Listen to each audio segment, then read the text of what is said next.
মেয়েটি প্রথমবার তার স্বামীর গ্রামের বাড়িতে এলো আর অবাক হয়ে দেখলো তার শাশুড়ি মাছ শুকানোর জন্য ব্যবহার করছে একটি লাক্সারি গাড়ি। কিন্তু আসল অবাক হওয়ার মুহূর্ত এলো তখন যখন সে খাবার খাওয়ার জন্য ভেতরে ঢুকলো, কারণ টেবিলের উপরে রাখা ছিল একেবারে রূপার চপস্টিক আর খাবারের মধ্যে ছিল বার্ডস নেস্ট, পিস রেজন আর কিং ক্র্যাবের মতো বিরল আইটেম। সে একটি চিংড়ি মাছের টুকরো চেখে দেখলো এবং বুঝলো এটা মিশেলিন স্টার রেস্টুরেন্টে খাওয়া খাবারের থেকেও সুস্বাদু। তখনই মেয়েটির মনে হলো তার স্বামীর গ্রাম্য পরিবার মোটেও সাধারণ নয়। আসলে এই মেয়েটির বিয়ে হয়েছিল এক পরিবারে, কিন্তু পারিবারিক দ্বন্দ্বের কারণে তাকে বের করে দেওয়া হয়। এরপর সে ডেলিভারির কাজ শুরু করে। একদিন রাস্তায় একটি মাছওয়ালা ছেলেকে সাহায্য করেছিল, কারণ এক নারী তার গাড়ির সামনে ইচ্ছে করে গিয়ে পড়ে তাকে ফাঁসিয়ে টাকা নেওয়ার চেষ্টা করছিল। কিন্তু ছেলেটি মেয়েটির নাম জিজ্ঞেস করার আগেই সে সেখান থেকে চলে যায়। কিছুক্ষণ পর তার পুরনো শ্বশুরবাড়ির লোকজন তাকে বাড়িতে নিয়ে যাওয়ার জন্য লোক পাঠায়। মেয়েটি জানতে পারলো তার ননদের ছোটবেলায় বিয়ে ঠিক হয়েছিল এক মাছওয়ালা ছেলের সঙ্গে, তাই ননদকে বাঁচাতে শ্বশুরবাড়ির লোকজন তাকে জোর করে সেই মাছওয়ালা ছেলের সঙ্গে বিয়ে দিতে চায়, যাতে ননদ কোনো ধনী পরিবারে বিয়ে করতে পারে। বিয়ের দিন ননদকে নিতে চারটি বিলাসবহুল গাড়ি এলো, কিন্তু মেয়েটিকে নিতে এলো শুধু একটি ভ্যান। ননদ অহংকার করে বলল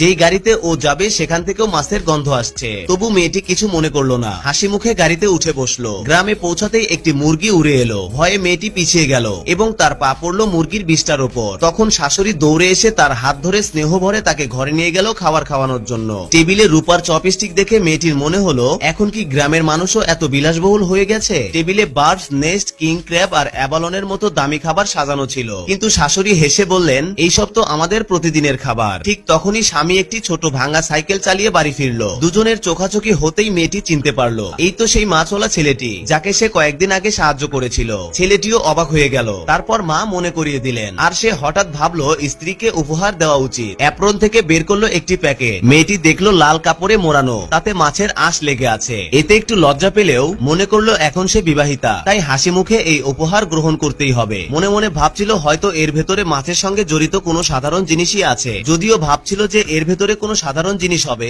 কিন্তু যখনই সে কাপড়টা সরালো তখনই বের হলো স্বর্ণের চুড়ি।